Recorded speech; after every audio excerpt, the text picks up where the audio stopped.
watching ECLECTICKA, Michael 7 Michael. We've got CC the Greek, and we've got True. How are you guys doing today? Losing my mind. Oh my. Tell us why you mad. Tell us why you mad. No. This isn't bad. This is just stymied. This is boggled. I literally about 45 seconds ago, a minute 45 seconds ago, I just finished watching the 10th episode of Westworld. I don't even know where to begin. This friggin' show, in a world where we got boring, played out, cyclical zombie apocalypse shows, we got vampire freaking diaries where people are debating which cuties they want to make out with. We just have so much basic crap out there. From just the ether falls this atomic bomb of sci-fi goodness into my damn lap, and I got nothing. I just don't know where to begin. Well, so start somewhere, Mr. Fancy Pants. I'm going to try to sort out my thoughts, calm down. I'm going to try to mellow out. And well, as you do that, I must say Westworld does have the most diverse, interesting cast of A-list actors. And now, when I say A-list, I'm not just saying who's popular, but people that can actually act, which is really good. The entire cast in this is just so damn good. Like, the fact that they have Anthony Hopkins on deck, I'm like, okay, I'm in. And then you have Thandie Newton, who I've always liked Thandie Newton, but her in this role as Maeve, who is like this. She starts off as like a brothel owner, and let me stop, rewind.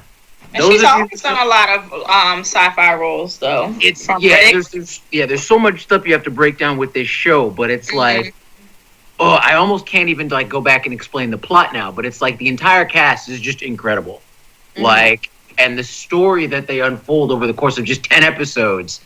They do it in such a way where it's just like, I haven't felt this way since watching like Lost or Battlestar Galactica with Edward James Olmos, that version of it, where I have to watch the next episode. I can't stop. When I had to stop, it actually hurt me to actually stop watching this damn show. So damn good. 10 out of 10. I'm hyped and charged for next season. It just, where it ends, it leaves you just at the precipice of losing your collective shite. And then it's like, boom, done, the end. And I'm like, just for all the humans that don't know anything about this show, can you just give us a short synopsis of what it is? It ain't that simple, but I'll do it. Try. And this is a remake for people that don't know. Westworld was sci-fi today. old school sci-fi that they brought back, which is interesting too. There's a lot of good shows. It was written and originally created by Michael Crichton, who has a very strange penchant of creating these worlds where there's a theme park or some super scientifical like reserve that he sets aside for the super rich, and the things that are supposed to be operating in this park just kind of become, through chain of circumstances, kill. They're human oppressors. But the idea of Westworld is that it's this giant amusement park, and in it are populating it are these really lifelike androids, so lifelike that you can't even really tell if they are people unless you know that they are what's called hosts. And at its basic level, there are the characters who are set in this, really out like, Wild West type of setting where there's Indian Braves and there's Confederates and there's, gunslingers and all that cool stuff. Right. And you have that cast of characters, and you have the human characters who are operating outside of the park. And through just this big, convoluted chain of missteps and literally human error, things go to pot in a big way. They escalate. You have the issue of consciousness. The androids slowly but surely become self-aware. And over the course of this first season, dude, you just have things just go down in the best way possible. I'm enamored with this show. I'm coming down still from how amazed. And yes, anyone watching that says, wow, that sounds a lot like Jurassic Park. It's the same premise. Same premise. Jurassic Park was dinosaurs. Right. This one is robots. But this one, I promise you, this one is so much better. Yeah. So much and there's different worlds, right? There's Westworld, and then there's like other worlds with different themes. Is that correct? What you come to find out over the course of that first season is that there's Westworld, Right. There's also there's a medieval world, Right. There is one that was based on ancient Rome, Right. And then if you like pay attention, like I was like ninth or episode or so, you find that there was actually one that was based on samurai. So there's another that's whoa. Which that one I would have been like, yep, I'm going. That's I didn't know about that one. I'm there. Yeah. So it's so good. It's so good. Okay, yeah. I gotta get back into it now because from what I saw, I did see one episode and it was really good from what I saw. But then I guess I shouldn't have let the crowd control what I watched. But I don't know what crowd you were talking to because every person that I know who watched this season was like, "Bro, you just watched the show. It's freaking incredible." So I don't know. Maybe you guys were like more on that. Don't do it. Don't do it. Leave it alone. Don't say it. But listen. I'm cool. telling you guys, you have to check out The Expanse. You have to, dude. It's on sci-fi. It's kind of like Star Trek meets, I don't even really know what to call it, but okay. So here's the premise. I can't really give you all the names of the characters because their names are hard as heck to pronounce. So I'm just gonna go. But there's a lot of good players in it that I think you will really enjoy, and they play their parts pretty well. So the premise of it is the world is pretty much one formalized government. Okay. And the woman she's played in so many movies. Hold on, I'll show you her picture. This lady here. Ring a bell? I've seen her picture before on there. Yeah. So she's president of the world, right? Of the Earth. And so Earth has colonized Mars. And then there's also like other space, like there's an outlier of space stations, and they're all kind of doing their own thing, more or less. And they're kind of seeking power and independence against the Earth. And it's the first season just ended, and this war is kind of brewing the whole first season, and now starting to come to a head. And there's a lot of different players. Oh, and then there's an element of like extraterrestrial thrown in there. But it's very, very, very well done, and I think you will really thoroughly enjoy it. But yeah, definitely check out The Expanse. It's really, really cool. And that was the show where I think I accidentally slept on it because I'd mistaken it for the crappy sci-fi thing that Halle Berry was in. Which apparently apparently it got canceled after only a few episodes, but I thought that was that show, and the minute that I heard, Halle Berry's going to be in something, I'm just like, skip, I'm done. So, I'll be honest. I don't even care. I'll be honest, I didn't want to give it a chance either, but some of my good friends were just like, yo, you got it. And they like kind of forced me to watch the first couple episodes, but I was like, okay, this is a really, really, really good show. Like, not even playing with you. Just watch a few episodes. And I really want to get you guys' honest opinion of it. I really, really do. All right, I'll check it out. I gotta go look at that one. Check it out. And The Colony's pretty good too, but I haven't been keeping up with that as much. The Colony? Yeah, so like imagine like fascism and capitalism to the 10th power. And now there's this sect of elite people who live in this totally isolated community to the point where there's a wall that blocks them out, and the rest of it is like basically favelas, and that's the way the world is because the economy crashed, like the global economy crashed. Okay. So you have a select few people who work for this organization that is basically supposed to uphold the structure of this, government. And it's like all kinds of like shady stuff that goes on. Like the second they think that that something's up, you're out of there. You know what I mean? I like how everyone's the factory setting for like a dystopia or like a totalitarian government is fascism. I don't know. It makes the most sense because when we think of fascism or something like an all-oppressing government, you think of like the Nazis. Yeah. Which okay. I guess I wouldn't go that far to say. I would say fascist-esque. Very like very super elitist, very, very, very stratified. Like there is no middle class. Like if you're poor, All right. You're fortunate. That sounds about right. Like, it's that bad. But then there's this guy who works for the agency, and the premise of the story is shaped around him. But he grew up, I believe he grew up in the slums, from what I understand, and he made it out to join and then he's kind of like seeing what's going on and how things go down. So he's kind of like at the crossroads between doing the right thing, but then he's like trying not to get killed at the same time. And it gets really real.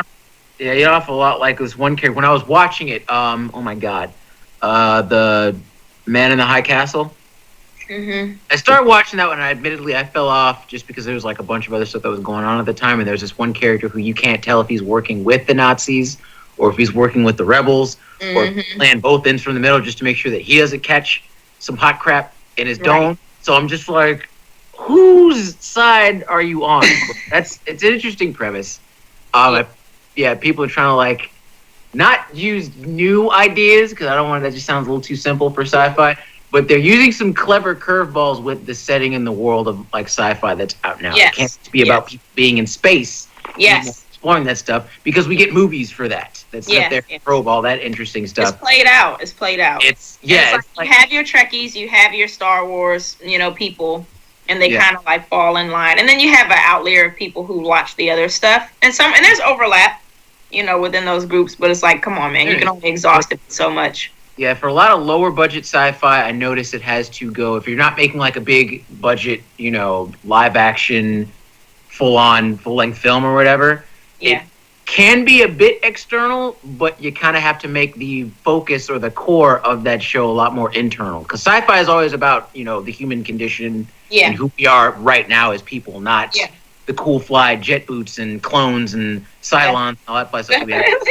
It's always about how that reflects on us and where we're at as, a species. So that sounds cool. Yeah, definitely check out The Expanse. And if you have time, check out The Colony, for sure. Cool. But yeah, I was kind of in between Westworld, when I had like the few, the couple hours that I had in between where I wasn't jonesing on that. It was Mass Effect Andromeda, because I got my copy. I got my copy like this past week, which is late. I know the game came out a week prior to that, but I sat down and I created my character. I don't know if you can bring up that picture, Seven, of my character. His name is Drew. He's Drew Ryder, okay? Mm-hmm. I basically sat down and created my character. I'm just like, I'm trying to make just a me, but just a little more good-looking, because obviously there's not a lot going on here that's appealing. But I made that character, and oddly enough, he came up kind of looking like Charles. I'm going to put the picture next to each other. Hold on. I'm going to put this right next to... Do this in real time. Hold on, folks. If you can, but I made Drew, make a serious face for a second. Take off the glasses. Wait. Take off the glasses. Let's see if you look like the character. I can't be stern. I'm laughing, dude. I can't make a serious face. Oh, man. Wait. Do it. I can hold it for roughly 3 seconds. But no, to the point where my fingers, I'm like hovering over the sea. I'm like, do I want to name him Charles? Do I Charles Ryder? That could work, Charlie Ryder. But then I start thinking, what if I'm in a scenario where I'm about to get down with like another character? I don't want that visual. That'll make it weird. So I'm just like, nah, I'm just going to name him Drew and just leave it at that. Mass Effect Andromeda is going to be great. I already know. I'm only on like the first couple missions right now. It's really good. It still feels like a Mass Effect game, and I'm really glad that they're not just piggybacking off of the greatness that came in the original trilogy. It's a completely different universe. You're on this giant convoy, this arc, to find and populate other, worlds, other galaxies, so that our different species, the Solarians, the Asari, humanity, we can all find a different place of, existence in the universe or whatever. And the instant that you touch down the first world, some crap pops off. There's other aliens that are there. They're shooting, they're murking your people. My guy, I try to be cool about it, look, don't shoot unless we're provoked. Of course, they shoot at us, so I'm like, all right, whatever. It's good so far. I'm waiting to be like blown away with the interactions and the characters and stuff because I haven't really met to the other main characters yet. Right. I like my guy. My guy's a G. Drew. His sister, she's in cryo sleep still, but you have to also make your sibling, so that should be great. And then there's your dad, who's the Pathfinder, and he's basically their de facto Shepard because he's the N7, which is the same role that Shepard served in the original series. And he's cool. He's played by Clancy Brown, whose voice instantly you hear his voice, and it's like that's Clancy Brown. He's already a G in my opinion. Lex Luthor. Let's go. Let's get it. So yeah, Mass Effect Andromeda definitely going to be a fun game. I will give you guys my full review after I finish it, however long that takes, because ages I take to finish these games. So that's what I got. Are you guys in touch with anybody? I would even say just because everyone has their own cliques, their own social media and everything, but is anyone excited about Captain Marvel? As in Shazam, Captain Marvel, or as in the who is it? Brie Larson is playing Captain Marvel. Was anybody excited about her portrayal of Captain Marvel? Go ahead, Cece. You go first. Wait. I need the context of is this a show? Oh, this is a film. Stop it. A film. Yeah. When? Is there a due date yet? Not as of yet. The only thing that we really know is that it's going to be one of the next Marvel films, and that Brie Larson has been pegged to play. Oh my God, what is her name? Carol Danvers. Why did that name escape me? I don't know. She's going to be Captain Marvel. I'm glad that it's happening, even though I'm not particularly. Oh my God, this is good. There's my excitement for Captain Marvel, and then there's my excitement for Black Panther. Two very different things. I'm glad that they both exist. Right. But my boy Black Panther's about to have a movie, y'all. Like, yes. So, it's a very different thing. It could be cool. I haven't really heard anybody that's like freaking out about her yet, but it's funny because she was. I don't think the word is out yet because I just really find out that's like really a thing. I don't know. Maybe I'm behind the wave. You're behind. They announced that like a couple months ago at least. That she was playing her though.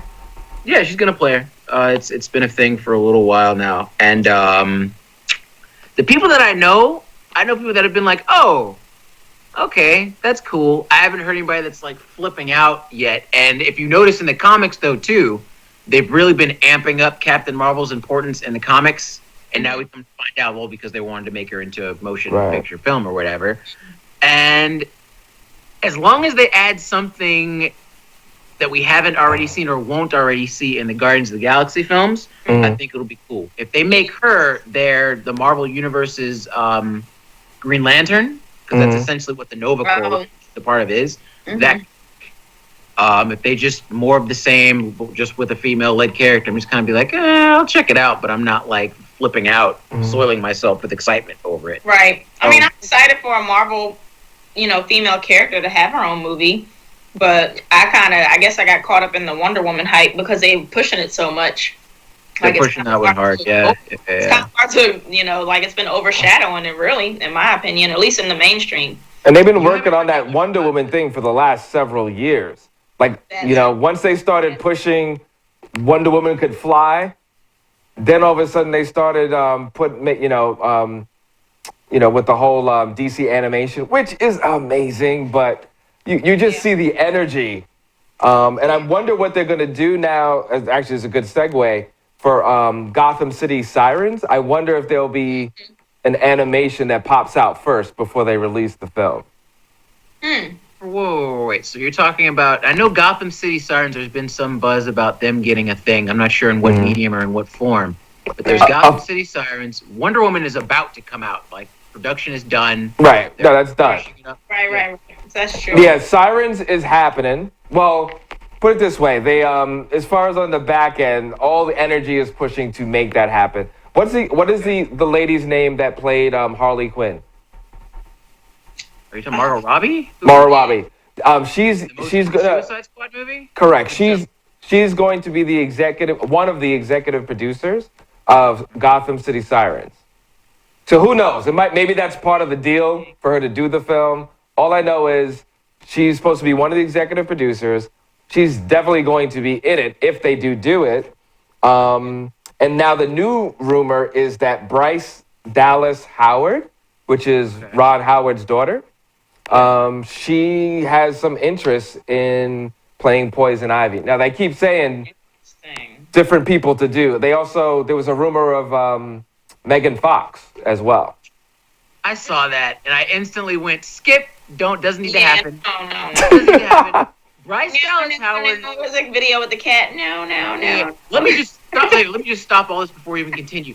Warner Brothers, you guys have to make good movies first before you start overshooting yourselves with all these, other properties and other films that you're trying to make. Bryce Dallas Howard, right, or Jessica Chastain, or oh my God, if Christina Hendricks was gonna play Poison Ivy, holy crap, because that woman is smoking freaking hot. It's not even funny.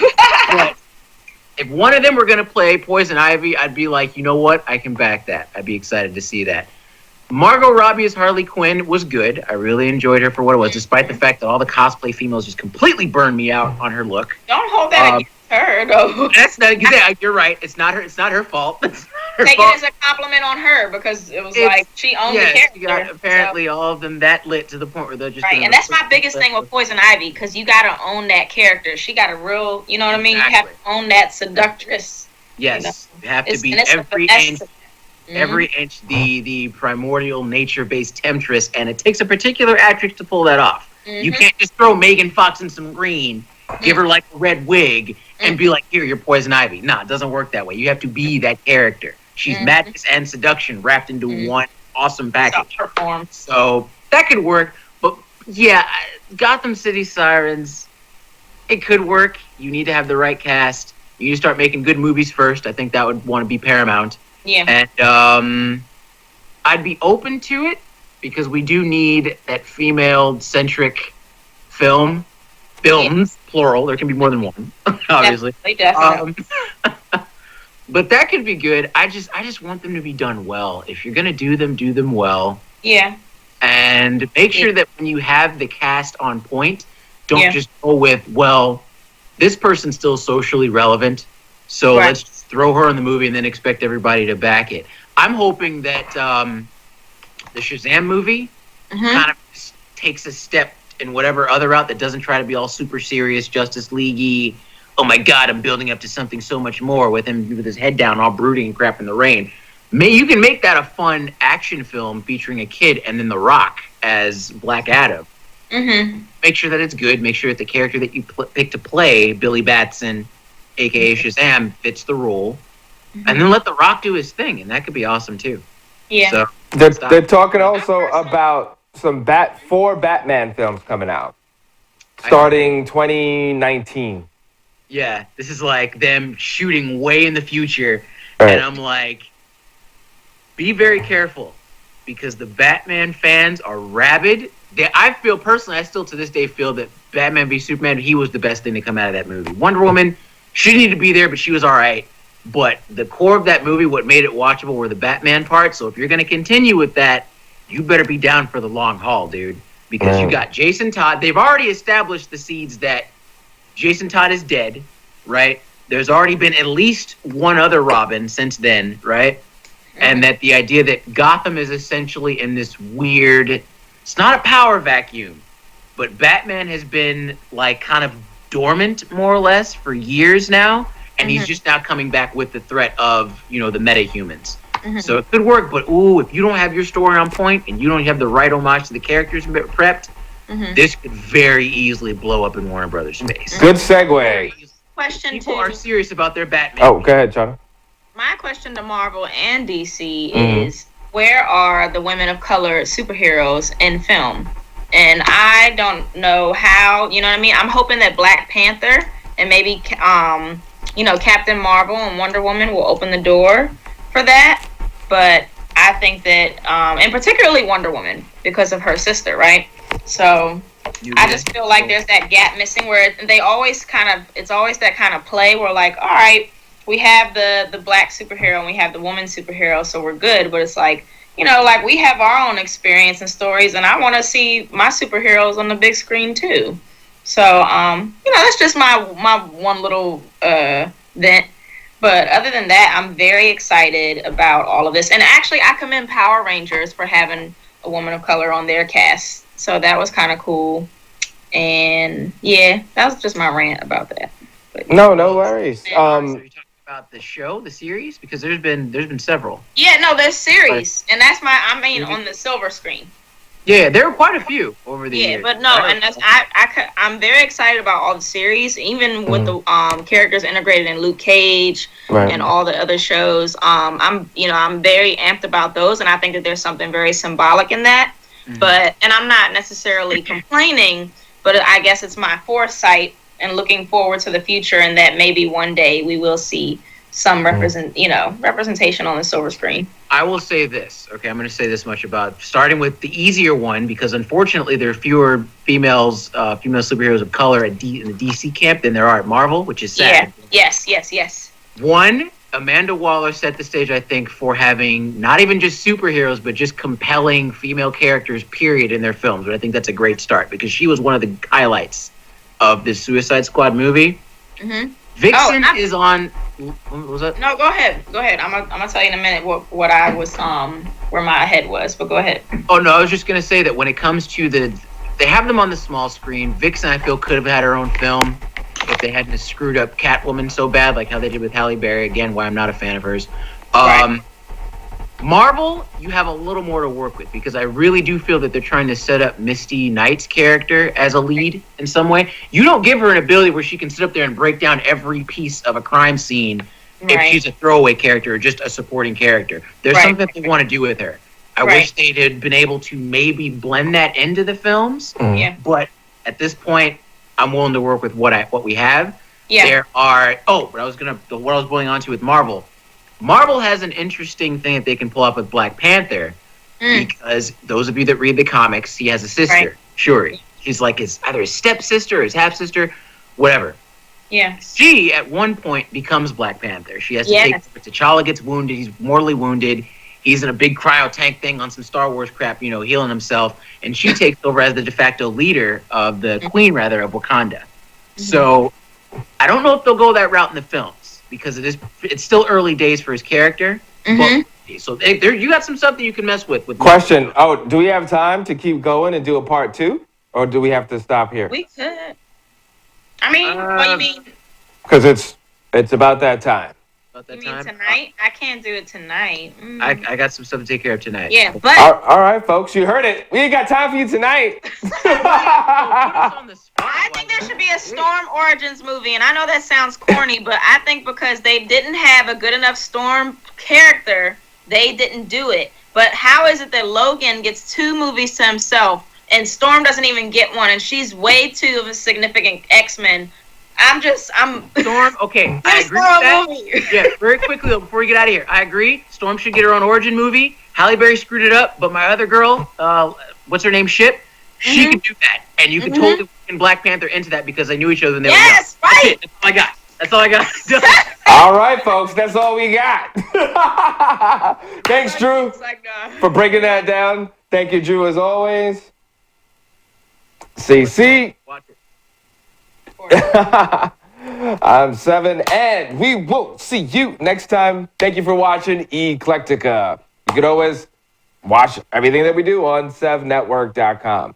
Talk to you later. And we're out.